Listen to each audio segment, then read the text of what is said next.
Just to give you a quick overview on the CSPS, CSPS is trying to kind of invigorate the research domain and enable students in terms of acquiring research skills, interacting with the eminent scholars, gaining new perspectives.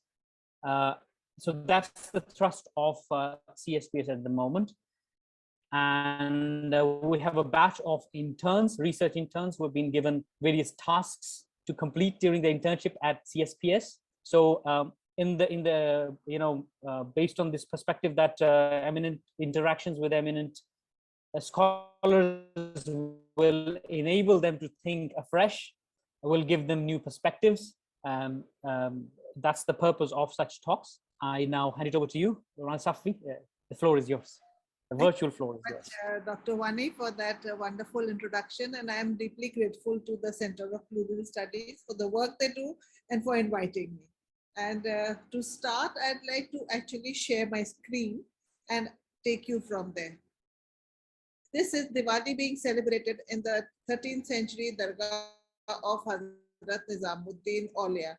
And this photograph is from 2019, just before COVID started. And as you know, in any Dargah, Chishti Dargah, Qawwali is a very important part of the spiritual experience over there. And the famous Qawwali of Hazrat Amir Khusro, Aaj Rang Hai Reema, is the one that is popularly sung on Holi and Diwali. This is, of course, Diwali. Now, many ask that, what is syncretism? And they get confused about what syncretism actually means. Sometimes it was as an invading army, sometimes a scholar, artists, artisans looking for jobs in the culturally rich land. Sometimes people fleeing persecution in their lives, and sometimes by looking to exploit its rich potential for trade. And the unity which came from the coming together of all these different ethnic, cultural, and religious communities resulted in what Bhasham has written in his wonderful book, The Wonder That Is India, who says the idea of multi-communitarism has been derived from the composite syncretic civilizational legacy of India, which is a product of centuries of interaction, exchange, and accommodation between Hindu, Muslim, Buddhist, Jain, Sikh, and Christian traditions. Now, I couldn't find anything more beautiful than this image by artist Agrima Kaji, which is called Beauty in Diversity. So multiculturalism, many people, get confused about this, the word Ganga-Jamuni-Tehzeeb as it is used in North India, which is another word for syncretism or multiculturalism. And they think that it means, the overlapping of one culture by another or overawing it or taking it over. No, it doesn't mean that. It isn't just the blending of cultures leading to a composite culture as erroneously perceived, but facilitation to preserve their distinctiveness and the people who belong to different cultures to ensure equality. As you can see here, it's not one, the image of one girl in different guises. So everybody is celebrating their own distinct culture. You don't have one image of either a girl, as of course today you see girls in jeans and t-shirts, so they all look the same. But we are not talking of one culture dominating the other. Ganga-Jamuni-Tehzeeb syncretism means that you facilitate the flowering of each culture within its distinct way and adapting to the surroundings around it. And according to a 1992 survey, there are 4,634 communities in India. It was the interaction between these communities which gave impetus to our unique composite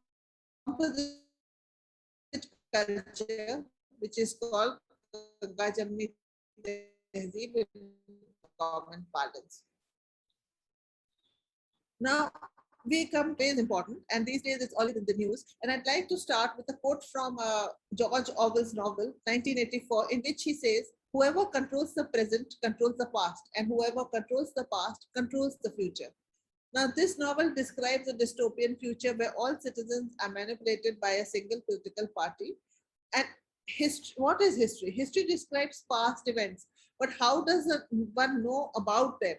from contemporary and secondary sources which survive in written records and in human memories, as well as in visual records also. So if, as in the book 1984, historical records are sought to be revised, then what does history become? Confirmation to the vision of those in power, not an account of actual events. Thus, it is very important to understand the source of information to check and verify. And that is why we'll take a look at some of the written and visual records. Now, the most important part that where history starts getting divided into these religious binaries comes with the history of British India written by James Mill. Now, James Mill was a colonial historian who never came to India. And he wrote the history of India sitting in England, and he divided it into three periods called the Hindu period, the Muslim period, and the British. Hindu India, Muslim India, and British India. So these are the three periods he divided it into. But to come to the history of 11th century onwards, now this was called, the genre was called Tarikh, and this Tarikh was, or Tawarikh, which is the plural of Tarikh, was followed very strict chronological and spatial location of an event and were narrative rather than analytical in content, although a certain viewpoint always inheres in any narrative account. These tawarikhs, out of this, the most famous is, of course, Abul Fazl, Badawi, and you have Tariq-e-Firoz Shahi written in the 14th century. Then you have Farishta's Tarikh. All these did not look at history as a branch of Islamic theology. Whereas in Europe, at the same time when history was being written, it was being written by the priests. So they saw it in terms of religion. And when India became colonized and they started writing the history of India, they also saw it in the terms of religion. Now, when James Mill divides India into, in his history of British rule, into Hindu period and Muslim period, he forgets that there was a diversity even amongst the rulers in each period of time. So his history of British India, published in 1818, established the tripartite division of India, passed into the Hindu, the Muslim. It's very important to understand here that while he calls it the Hindu and the Muslim, he does not call the British era the Christian period. He calls it the British period. So as a utilitarian and as a colonialist par excellence, he had contempt for religion, for both Hinduism and Islam, but more for the former, and emphasized that he was very contemptuous of religion itself in India. Now, I will now look at some visual and oral histories to give you an idea of what history actually encompasses our Indian history. Now, the first thing I'd like to take you to is the Qutub complex. The Qutub complex is the oldest architectural legacy belonging to the Delhi Sultans. It's in Delhi and it's a heritage monument. Now, in the screens of the mosque that was built. Now, this mosque was built by dismantling and breaking down of temples. That is a very well-known fact. And in fact, I would recommend anybody who is interested in that to read Richard Eaton's book called India in the Persianate Age, where he has talked about temples, how they were broken down wherever there was a political intention behind it. But the number that is often quoted is very erroneous. So I would recommend that. Now, that to come back to this, the rulers who came from were Turks, who came from Central Asia. They came with the army. They did not have artisans. They did have the vision. So now the local artisans are being used, and the local artisans are given a free hand. What you see here are panels of Kufic calligraphy from the Quran. But see how beautifully this eternal knot, which is a Tibetan symbol, has been used. Now, these are all calligraphy. This is all part of a Quranic ayat. And in that, you have the weaving of the eternal knot. This is a 14th century mosque in which again you have, in the middle is written La ilaha illallah, and around it again you have the eternal mosque. So this is how now India's composite culture is being built. Now, as I said, we have documents not only written on paper, but also on stone. All of you must be knowing about Ashoka's edicts. This is the very famous edict of Ashoka that is in Delhi's Firoz Shah Kotla citadel. Kotla means citadel, so it's in the Firoz Shah Kotla. This building that you see here is a pyramidal structure that was built by Firoz Shah Tughlaq, who ruled from 1351. He had a very long rule, and he is known to be India's first conservationist and builder. He not only built many hospitals, sarais, mosques, and palaces, he also repaired the older structures such as Qutub Minar, Haus Khas, and the tombs of Iltutmish and Alauddin Khilji, as well as the Suraj Kund in Faridabad. He had added sandalwood chapar cuts to the tombs. Now, Firoz Shah is repairing everything that he sees are there. In fact, the upper stories of Qutub Minar were added by him. Qutub Minar was originally only 4 stories. So now the antiquary that he was, during his travels, he saw 2 Ashoka pillars and ordered them to be brought to Delhi. One he placed at his palace in Firozabad, present-day Firoz Shah Kotla, and the other near the Kushki Shikhar on the ridge. The one in the Kotla is from Tobra near present-day Ambala. Now see the amount. When he went for Shikar. When he went there, he was told that this is Bhim ki Lathi. Bhim, as you know, is one of the Pandav brothers. So he was told, yeah, this is Bhim ki Lathi, and this is what Bhim used. Lathi means stick, and that Bhim used this for herding his cows.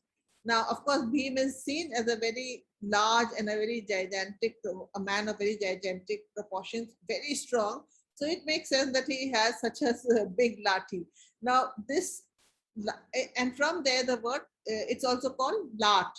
Now this lat was brought with a lot of care. Again, you can find, I have written extensively about all this. You can find it on my blog, you can find it in my books, you can find it in other people's writings also. It is described in Tarikh-e Firoz Shahi, Seerat-e Firoz Shahi, the book called Seerat-e Firoz Shahi, which describes the bringing of the lat, how it was very carefully taken down, wrapped up in, say, one cotton and, in hides, and then, special boats were made.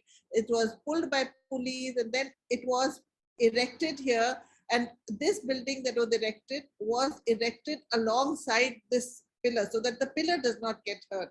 And you can't see this in the image here, but just opposite this is the Jama Masjid that was built by Firoz Shah.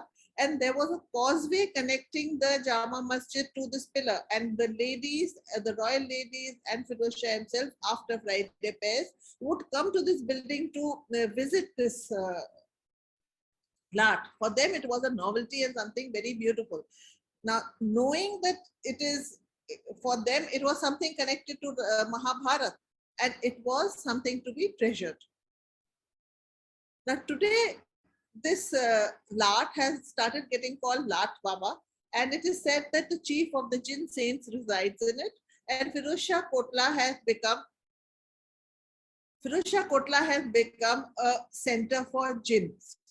And how did this start is that during the emergency, there was this man called Laddu Shah who first brought the jinns into prominence. This has been described by Anand Vivek Taneja in his book called Genealogy, who says that who met Laddu Shah's son, and describes how the jinns became extremely fond of Laddu Shah, who used to play the wind instrument at the Basuri under this Lat Baba or Ashoka's pillar. And it is said that the jinns were so enamored by his playing, they fell in love with that, and they said, okay, whatever you want, we will grant you, get your wishes granted. Now, jinns are also a part of creation. As per Islam, there are 3 things that were creatures that were created.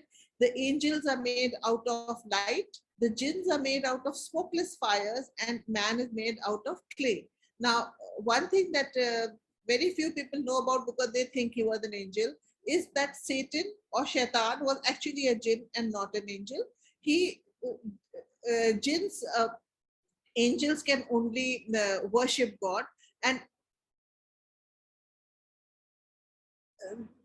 Iblis, as he was known, Iblis spent so much time in worship that he started getting the status of an angel, but he was not an angel. So when God commanded the angels to worship Adam after he created Adam out of clay, Iblis refused, saying that I am superior because I am made of fire and he is made of mud. Anyway, so that is a story which you can read. Again, it's written about in many places. You'll find that. So now the jinns have they say that jinns have the power to get wishes granted. Now, you have heard the famous story of Aladdin and the lamp. Now, Aladdin rubbed the lamp and the genie appeared. So the word genie also comes from jinn. Now, again, I would like to say, because some many times people misunderstand it, that when you go to a dargah or when you go to a roza or when you go to even this Firozshah Kotla, it is not the saints or the jinns who are granting your wishes. It is just that it is said that they carry your wishes to God and then they get a faster hearing there. So that is how it works. So now people have started coming here, and I have visited it many times on a Thursday afternoon. It's one of my favorite places. And this is where, again, everybody is united in their frustrations, in their hopes, in their desires, and in their sorrows. Now, to come back to architecture, here you can see two domes. This is the Jama Masjid of Delhi, and this is the Prachin Jain Mandir of Delhi. Now, can you see any difference at all, except of course in size, and that this is marble and this is stone? The design is exactly the same. When the Tughlaqs came to India, when the Tughlaqs started ruling, of course, the Tughlaqs were already there with the Delhi Sultans. When the Tughlaq dynasty started, it saw a lot of construction, especially by Firoz Shah Tughlaq and Muhammad bin Tughlaq. They did not have the money to have many decorated buildings, but the buildings were very solid. And we start seeing the appearance of a small lotus-like structure on the top of the tombs and the mosque that they are building. Now, under the Lodhis, this became very, very well developed.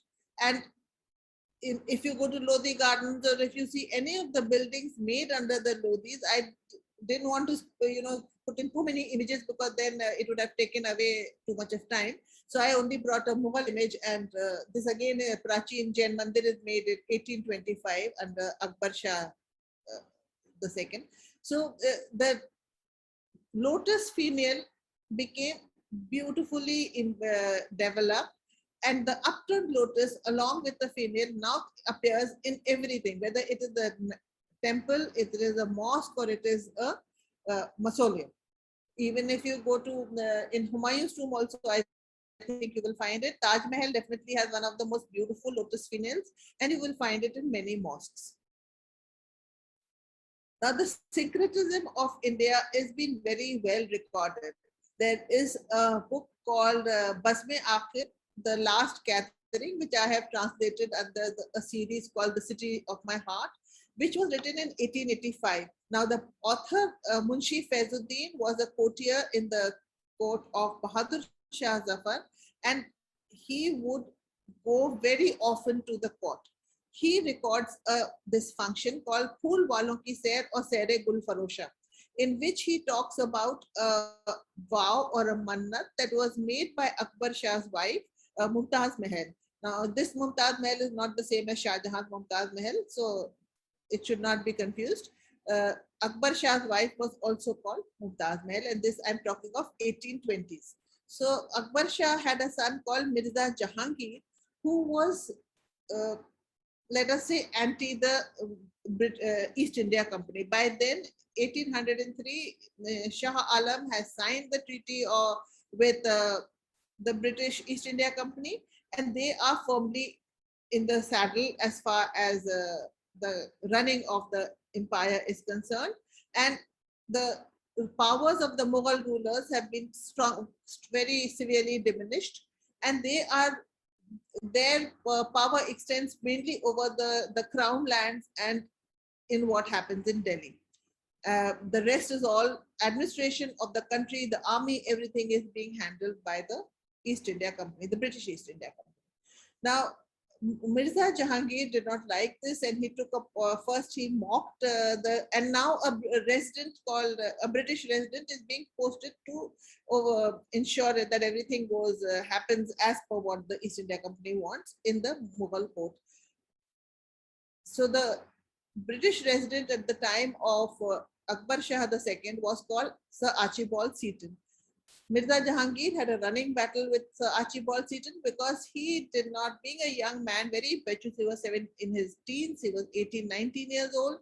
He, fretted at the fact and was very frustrated that his powers had been, the powers of the Mughal emperor had been appropriated by the British East India Company. So he first mocked Seton in the Darbar, followed by taking a shot at him, and Seton then got him exiled to Allahabad, and he lived in the Allahabad fort, where he later died. Now, he was the mother's favorite son, and the mother made a vow that if my son comes back, I will walk to Qutub Saab's Dargah. Now, Sufi saints have been in Delhi right from the beginning. There are many, in fact, it is said that Delhi is called the Bais Khwaja Ki Chaukat, which is the threshold of 22 saints, and that as long as these saints are here, nothing can happen to Delhi. So, Qutub Saab is one of the earliest saints. He was the Peer or the spiritual guru of Baba Farid, who is very well known. And Qutub Saab was a very popular saint of the Mughals had a lot of faith in Qutub Saab and in Hazrat Nizamuddin Aulia. Also, Qutub Saab Dargah was in Mehroli, and in Mehroli, the Akbar Shah had built a small summer palace. So Mumtaz Mahal made a vow that if my son comes back, I will walk to, or I will offer a chadar in the Dargah of Qutub Saab. By the grace of Archibald Seton, Mirza Jahangir did come back for a small period of time, short period of time, but then again he was exiled and he died in Allahabad, as I had said. His body was brought back and is buried in Hazrat Nizamuddin Aulia's Dargah. Now to come back to this Phool Walon Ki Sair. So the Phool Walon Ki Sair was then taken out with great joy and a lot of cheer. The entire city shifted. Now the entire city shifted, when I say, is the city called Shahjahanabad, which is today called Old Delhi.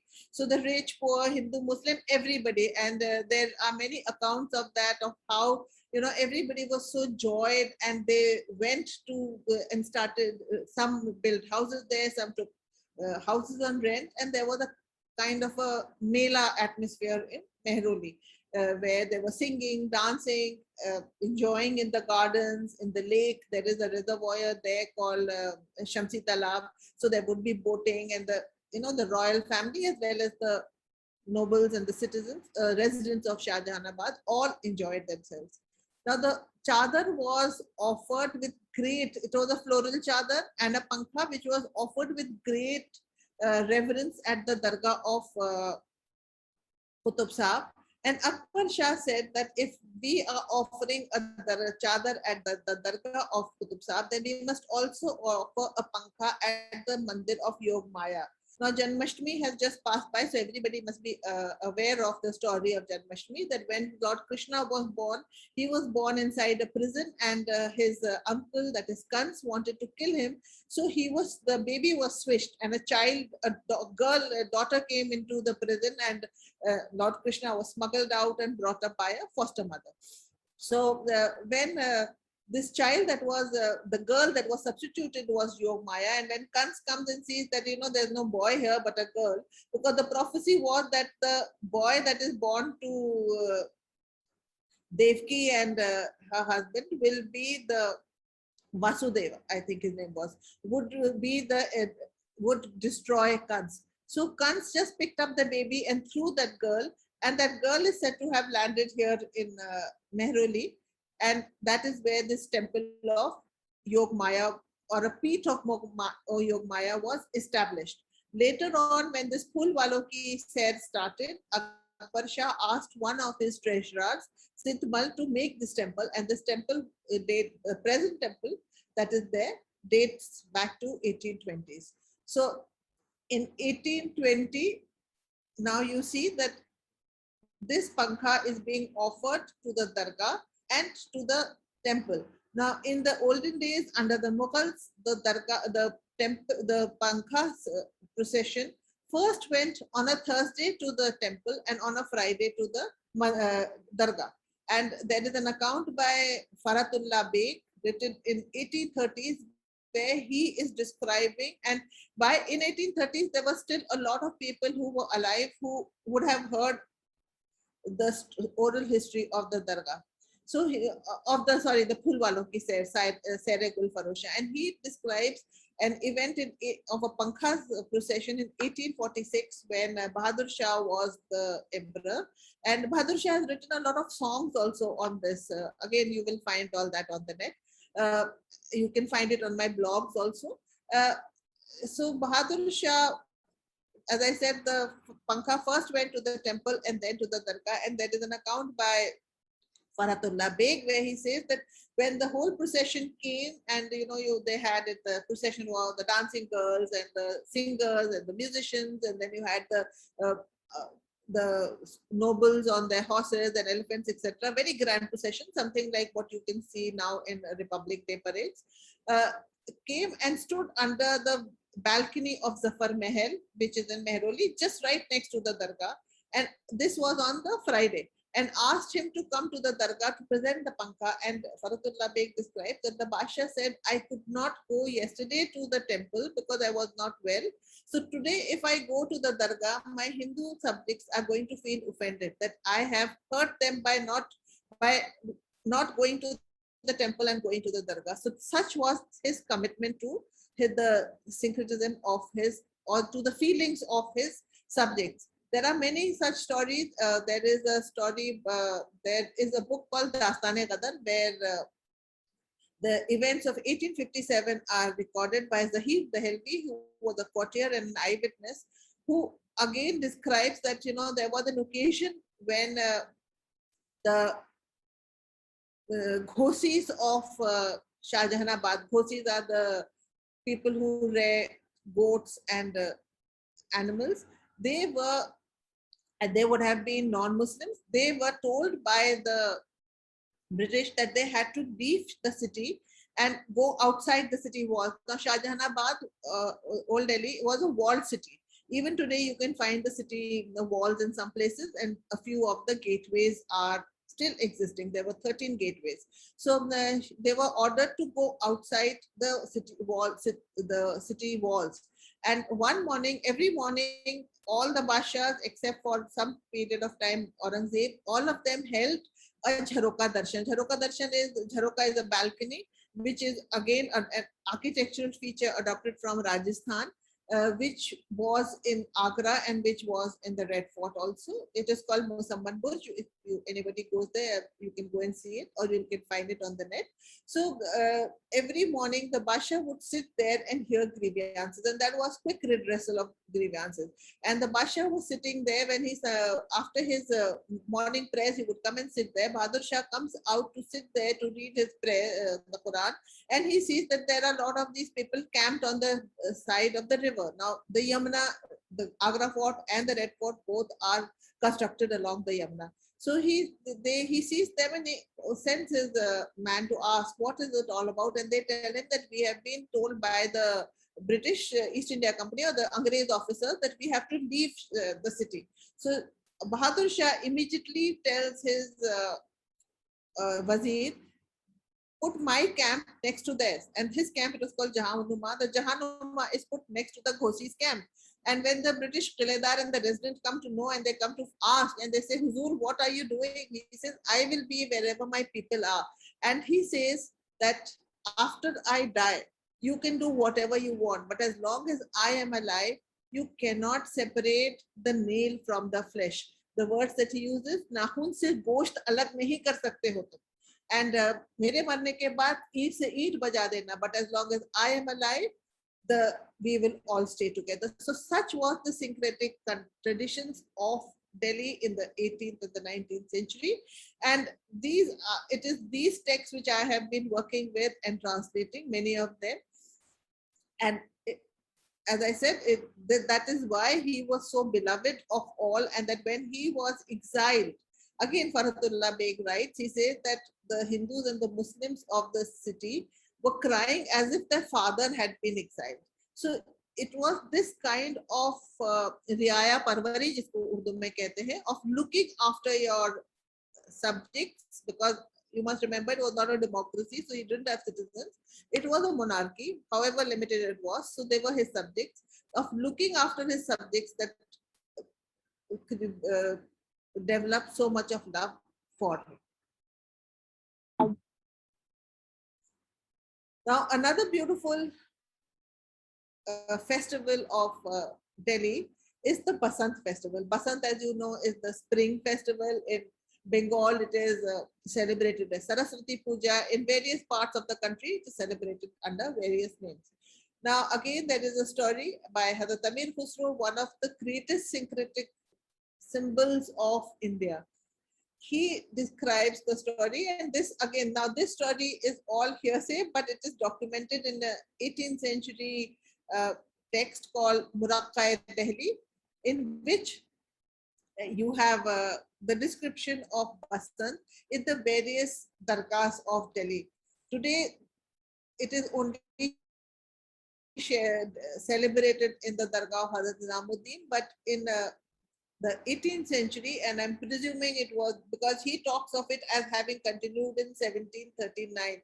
So when he's talking of it in the 1730s, that means it would have been celebrated for at least 100 years before that, or since even more, because this custom is said to be from the time of Hazrat Nizamuddin Auliya, who was sitting in his khanka. His nephew had died. He himself did not marry, so he did not have children. His sister's son, his name was, I think, Sayyid Taqi. He died and he was very fond of him. So the saint was very sorrowful and he was grieving when Hazrat Nizamuddin saw a group of women wearing yellow clothes, carrying sprigs of mustard flowers, sarson ke phool, and walking past the Yamuna. They were going to the Kalka Devi Mandir. And he asked them, he said, what are you doing? And they say that, we are going to offer these flowers to our goddess. And he asked her, will your goddess be pleased when they see this? And the women say yes. And so he immediately dressed up as in a yellow sari, carrying these sarson flowers, mustard flowers. He came to Hazrat Nizamuddin and started singing and dancing. And again, those songs are very famous. Sakal Ban Phool Gayi Sarso, and Aaj Rang Hai, and Basant Manale Suhagan. Again, you can find all these on my blogs and on my YouTube channels or on other channels, wherever you want to look at. And so this is a custom that started in the early 13th century, and it is continuing to date. These pictures are from a recent visit. Last year, as I said, nothing was celebrated. In 2019, these pictures are from 2019. The whole dargah is full of people coming with yellow flowers. They bring it in procession. They bring mustard flowers. They bring yellow flowers. There's qawwali. There's singing. And there's a general bonhomie among, and people who come to the dargah come from every faith, every class, every caste. There is no such thing as class, caste, or religious differences in the dargah. Anybody who comes because for them, the Peer, or as he's called Mehboob-e Ilahi, is somebody who can get their wishes granted, because he is Mehboob-e Ilahi. So he can act as a wasila, or as a medium for getting their wishes granted. Now to come back again to written texts. As I said, Sufi saints adapted the local language. Hazrat Nizamuddin had already asked Amir Khusro to write in Hindavi. You have so many of his Hindavi songs, qawwalis, kehmukarnikas, and riddles, etc., to just popularize everything. And there is an article by Richard Eaton where he talks how in the Deccan things like chakki nama, women grinding the wheat in the chakkis or the hand mills, or lori nama, singing lullabies, all these things in that simple messages of Sufism. And now Sufism, the message of Sufism is basically service before self. So these were being disseminated in the countryside. Now, Chishti saints took a lot from Indic customs. One of them was yoga. And most of the Chishti silsilas practice some kind of meditation with breath.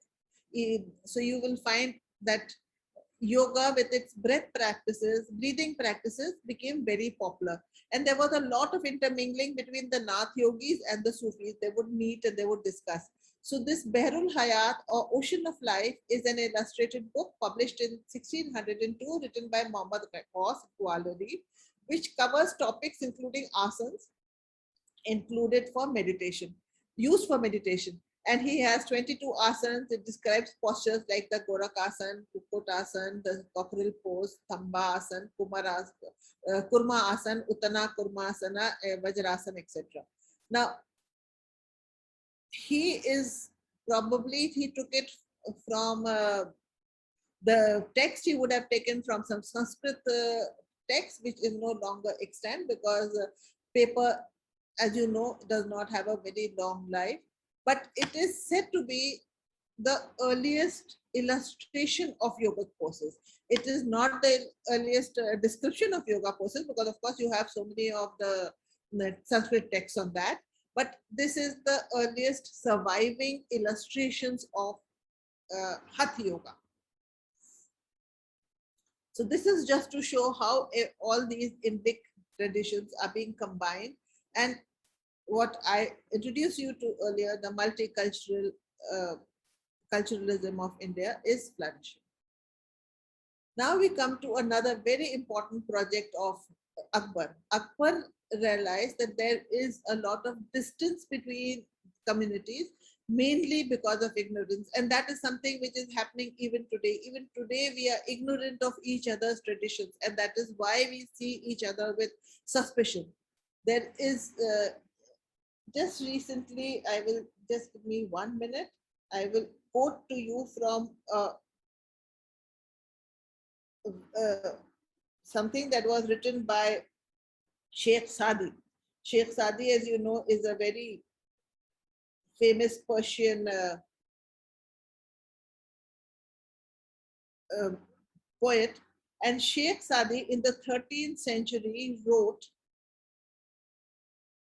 I'm reading the translation, this is inscribed on the gateway of the United Nations. Human beings are members of a whole, in creation of one essence and soul. If one member is afflicted with pain, other members uneasy will remain. If you have no sympathy for human pain, the name of human you cannot retain. So again, human beings are part of the same race, all belong to one category called humankind.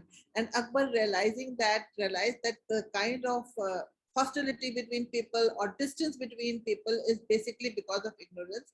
And he started his translation bureau, in which he got the Mahabharata and the Ramayana translated into Persian. This is from his Persian translation. The images, they were beautifully translated. And after that, you have, of course, many translations done, including one by, Muhammad Rahim Khane-Khana, Abdul Rahim Khane-Khana, sorry. And Abdul Rahim Khane-Khana, I had recently gone on a visit to Chitrakoot. And in Chitrakoot, I had sent some pictures to a friend of mine who is a professor of Iranian and religious studies in McGill University. And I sent him off the Chitrakoot pictures, and he immediately sent me a verse which was written by Abdul Rahim Khane-Khana. So Abdul Rahim Khane-Khana writes, Chitrakoot mein rami rahe, Rahiman avad rahe, nares. Japar bibita parat hai, so avat yahi des. Ayodhya's Lord, lost in delight, Rahim in Chitrakoot, whom trouble befalls, comes to this country. So this was the kind of give and take that is happening. Rahim's Dohas, many of you would have read in colleges or schools. And you also have people like Chandraman Brahman writing in from a poet from Shah Jahan's era, writing in Sanskrit. You have people writing now. Rahim is writing in Braj and Chandraman Brahman is writing in Persian. A lot of work has been done on this by Alison Bush. You can again read these books. I cannot give you such a long lecture, so you can, all this you will find on the net. Now I have this young Kashmiri friend called Vaibhav Kaul. He is doing his postdoctorate from Oxford, and his family came in the 17th century to Shahjahanabad from Kashmir, and he knows Persian, Urdu, and of course Hindi, Sanskrit, etc. And he told me, or he has been telling me of many customs that are in his family. And this is one custom on Nowruz, which he told me, that a Shah Alam second verse on Nowruz in Hindavi from Vaibhav Kaul's 18th century ancestral repertoire. This spring feast remains very dear to his clan. He has transcribed it with the folk Bhagpan intact, and it is sung in Rag Bhairavi. Now you can see this, Saal Nayo Ab Ayo Bhale Sa Alam Har Ai Hogi Badhai. That the new year has come and that Shah Alam will be congratulating everybody. Now, Nowruz is a Persian festival. It is celebrated by Parsis. It has nothing to do with religion. It's a regional festival which was part of the Persianate culture and celebrated in India by the Zoroastrians as well as many Muslims and other communities also. As I said, now Vaibhav Kaul's Kashmiri clan is also celebrating Nowruz. As far as festivals are concerned, we have always celebrated together. So if you have Baba Bulle Shah saying Holi khelu kehke Bismillah, Naam Nabi ki Ratan Chari, Boond Padi Allah Allah, you have Mia Mir also laying the foundation of the Golden Temple at the behest of Guru Arjan Dev. Now here, this is Jahangir playing Holi from 1635 in Chester Beatty Museum. Here is a 2-year-old image of the devotees of Hazrat Waris Shah of Deva Sharif in Barabanki near Lucknow celebrating Holi in that dargah. So as Kabir Das said, "Moko kahan dhoonde re banda? Main to tere paas hu." Where are you searching from? You, I'm within you. And if we can understand that, we can understand everything. Now again, Diwali, this is a Mughal album celebrating Diwali. This is the image I started with of 2 years ago of Diwali being celebrated in the Dargah of Hazrat Nizamuddin Aulia. It was called Jashn-e-Chiraga. Now another thing, let's come to Eid. So Vaibhav Kaul told me about something very beautiful. Eid, of course, as you know, we celebrate with Sivai even today. And on Eid, the main thing is that it comes after the month of fasting, so you go and do your namaz in the Jama masjids, and after that you meet each other, embrace each other, gale milte hain, khushiyan manate hain. And Vaibhav Kaul told me, he said one of the things they scribbled, and he said that they would distribute these milky pots of kheer. So he says, and one of the things that they would scribble on these earthen pots was Shiri Gokul Ra Dar Khana Dostam Neerizam is Sehere Shabal Amada Ast. I spilled the sweetness of Gokul's milk in my friend's home, for the morning of Shabal has come. Now, as you know, Eid is always on the 1st of Shabal. And he writes that my ancestor Amarnath Joshi Kumar Ratlamvi is said to have started this in the mid-19th century to repair damaged ponds.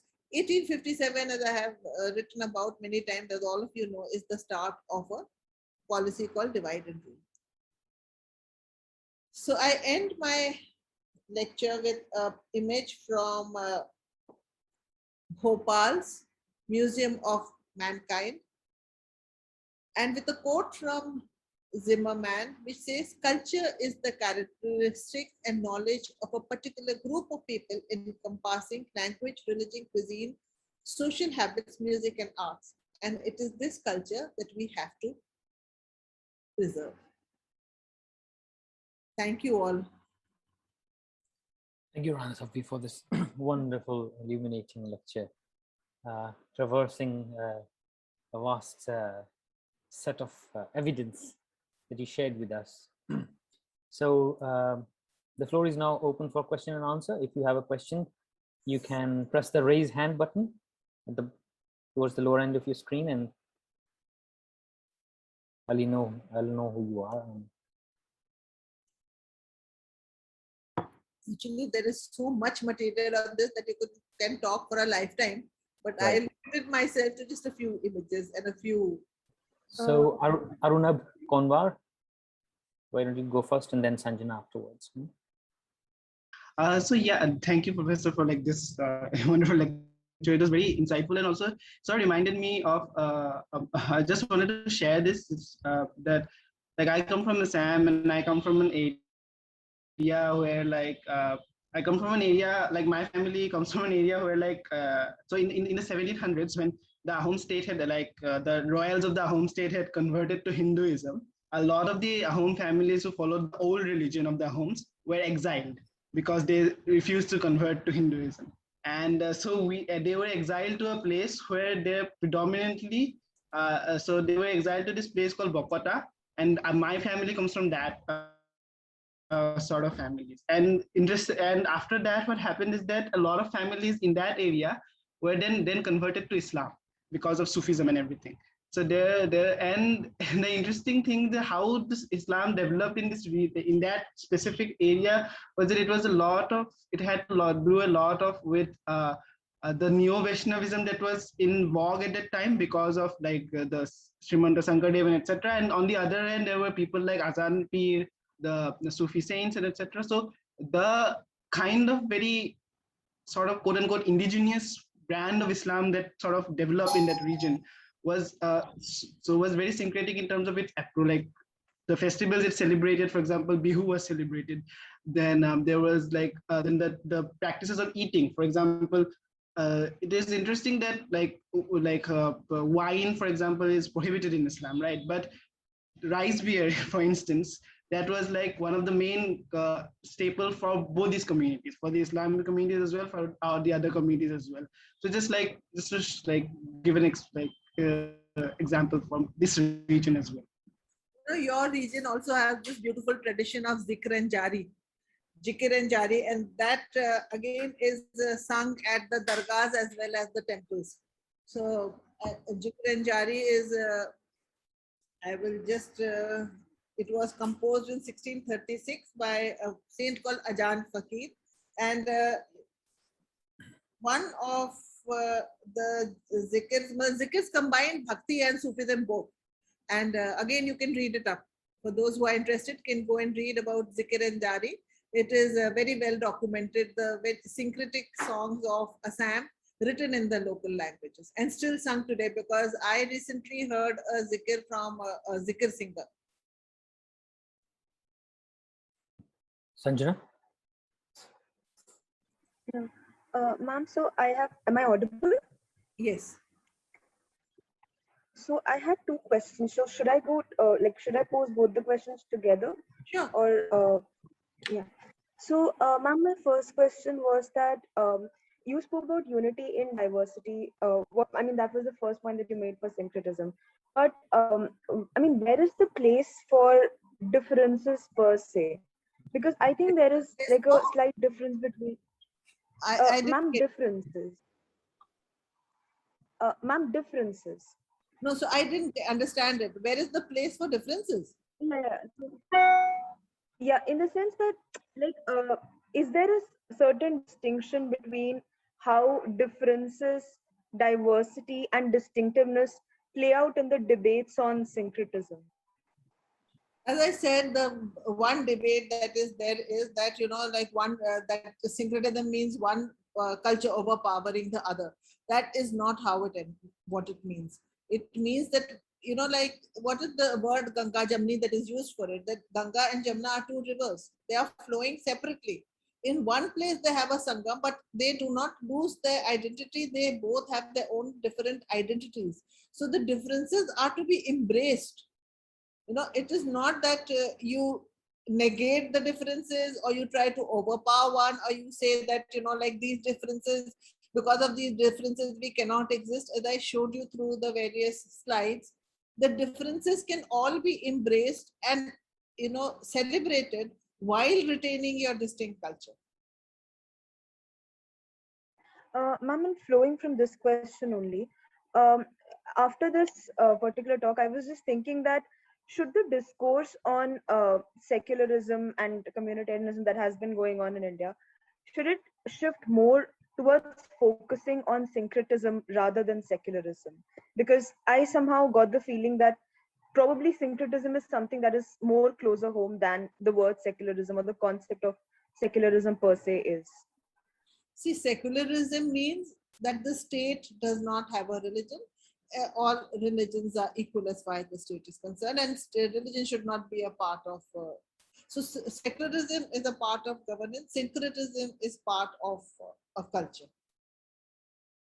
So we can debate it whichever way we want, but the thing is that we should not forget. So, and secularism, like people today, the word secularism has been made to sound as if it is pandering to one religion, or focusing on one religion, which is wrong. It has nothing to do with religion. Secularism is a way of governance, and we are a secular democracy, which means that every citizen has equal rights. Thank you. Yeah, Jackson, you have a question? Jackson Walker. Yes, hello. Thank you so much for your presentation. It was very nice to hear. I just wanted to ask a question about the term syncretism. And, this term that we're using to describe this cultural mosaic, I would be curious to know if the historical figures and writers that you referenced in your presentation would have used this term or another to think of themselves. And particularly if they may not have used the term syncretism or thought of themselves in that way, what do you think the strengths or weaknesses are of us today using that term to describe these cultural practices and traditions? The word secularism, as you know, of course, came from the West. It came to India. Syncretism is a word which the texts that I quoted are all either Persian or Urdu, even Sanskrit. They would not have used any of these English terms. And the word that I use very popularly, very often called Ganga-Jamuni, is again a word that has come up, I think, post 1857 during the freedom movement, because that is not a word that is used, but the word that would be used was Mili-Juli-Tehzeeb, which means that a composite culture. So that is the word that would have been used, but then the 16th, 17th, 18th century text, they were not worried about these things because for them it was lived experiences that mattered. Today we are talking about all these things because these are things are being questioned. Okay, absolutely. I don't know if I have made sense or not, but Gee, that made sense. Thank you. So, as I said, these terms would not, nobody questioned these terms. So Akbar had this term called Sulh-e-Kul, which meant universal peace. So what does universal peace mean? It means exactly the same that I'm talking about, living together. Okay, thank you. Malaika, do you want to go next? Hello, ma'am. Hello, sir. Thank you so much for this lecture and a presentation. So, ma'am, my question is all these syncretic values, motives, texts have been kind of in today's world, we are seeing that it has been deployed as a way of embodying certain aspect of resistance. Like we have seen in this coming resistance against the majoritarian forces. Hello, am I audible? Hello. Yes, you're audible. I haven't been able to understand your question. Can you just repeat it? Yes, ma'am. Yes, ma'am. So my question is basically that all the syncretic values which is present in the text and the architecture, or maybe songs, folklores, have been deployed in embodying certain aspect of resistance in this current resistance to the majoritarian state and governance. So, ma'am, ma'am, can you tell me that how songs, how certain syncretic songs help us in embodying certain aspect of resistance? I just want to know this. How syncretic culture has developed bonds with for us and helped us. Yes. You see, post 1857, 1857 and 1947. These are two watershed years for India. 1857 saw the Indians rising up, or Hindustanis as they were called, rising up against the British East India Company. 1947 saw the division of India on religious lines, the partition of India. These were two very traumatic periods, and the fact that we have continued to coexist and do it so beautifully is a testimony to our syncretic past. That we were able to, forget the scars of the past and to live together. So that is where our secular democracy played a very big role. And secular democracy comes from the syncretic past. And that is why I keep emphasizing it is very important to preserve it. And which is why it is important for all of you to understand, the young generation to understand from where are we coming, how did history get changed from, and how it is continuing to be changed. So to understand that, the quotes that I gave you from Harbans Mukhya, I would recommend that you read his books, you read his articles, because he has very categorically written, and that is something that we also studied and learned, that as how the texts were changed. And so history sought to be seen through religious lens, which is again what is happening. So history is not something that you have to see through religion. History is something you see through events.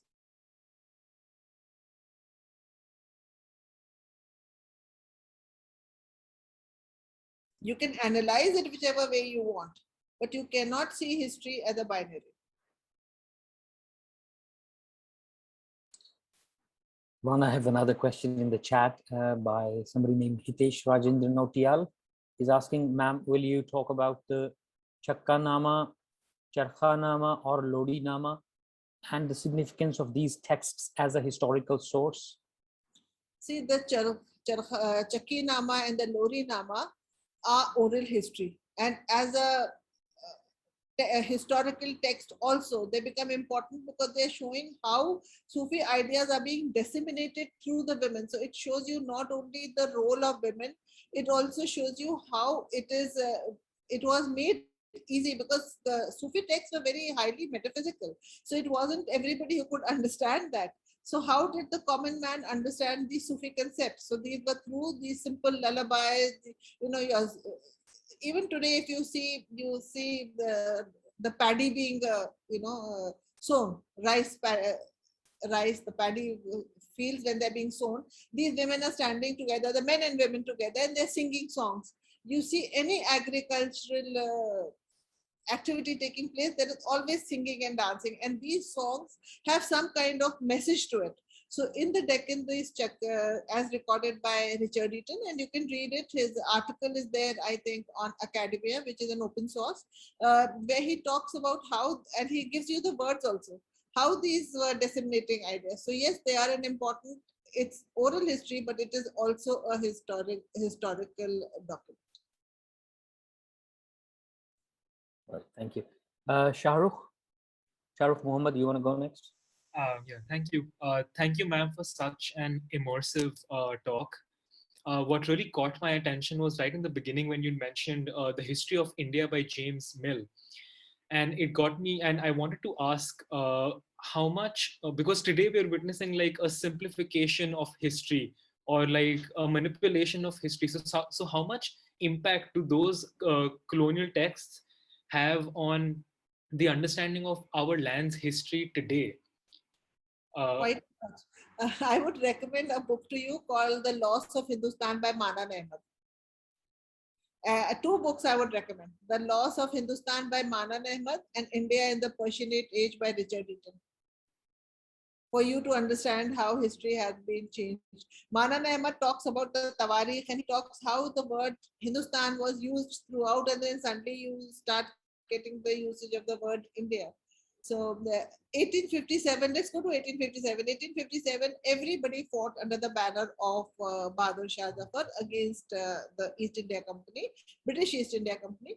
And even Nana, whether it was, Nana Sahab in Kanpur, they were all fighting under it. And they, over here, religion was not a factor. They were fighting under of course, the Mughal banner would have been there. And apart from that, there is a record.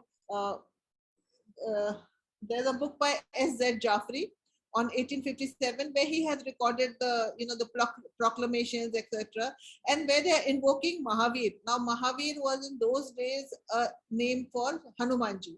So they are invoking Ali, they are invoking the Prophet, they are invoking Mahavir, and everybody is invoking according to their beliefs.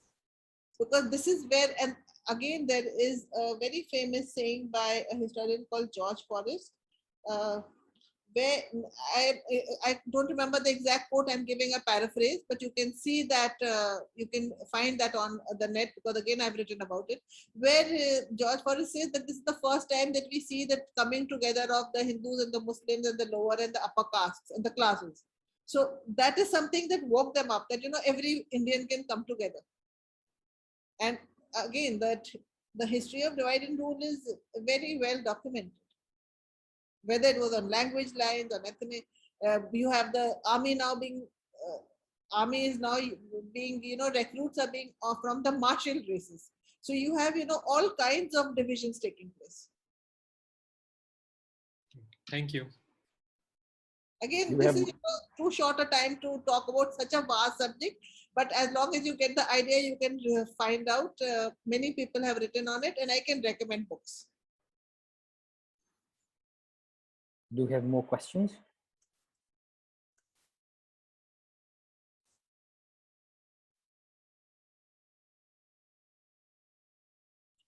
No, we don't.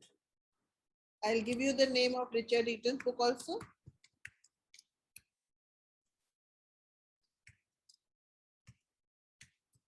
And another book that I would recommend for people, a book which I have read in recent years, which I have liked a lot. Of course, you can read the history of the Deccans, the Rebel Sultans by Manu Pillai. And Born a Muslim by Ghazala Wahab. Since you all are studying not just history.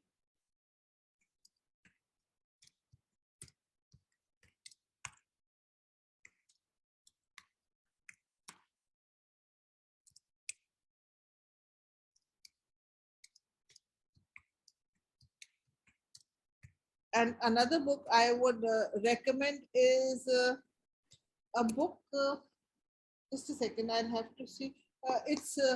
I'll send an email on that. It's called India's Multiculturalism and Syncretic Culture. It is edited by Yoginder Yadav.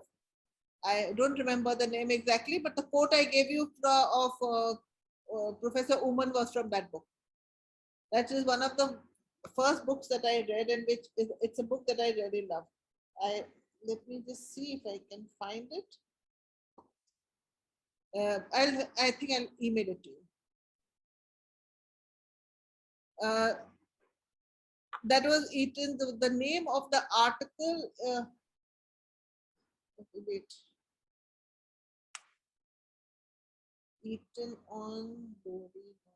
It's on. If you search academia, I think you will find it.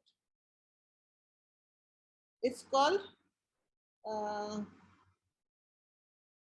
I think it's called. There is an article on Sahapedia called Sufi Sons and Songs of the Deccan. Another thing which I did not mention was that the word Muslim was never used for the Turks. They were called Turushka. So for in the Persian histories, or even in the local histories when they are talking, in the Sanskrit histories and the Bhasha histories that are being written, the word is, they are not being seen as Muslims, they're being seen as Turushkas, people who have come from a particular area. or belong to a particular ethnic this thing. Then you have again I forgot to actually add that you have the Deccan Sultans like Ibrahim Adil Shah, who calls himself the son of Gayatri, of Saraswati.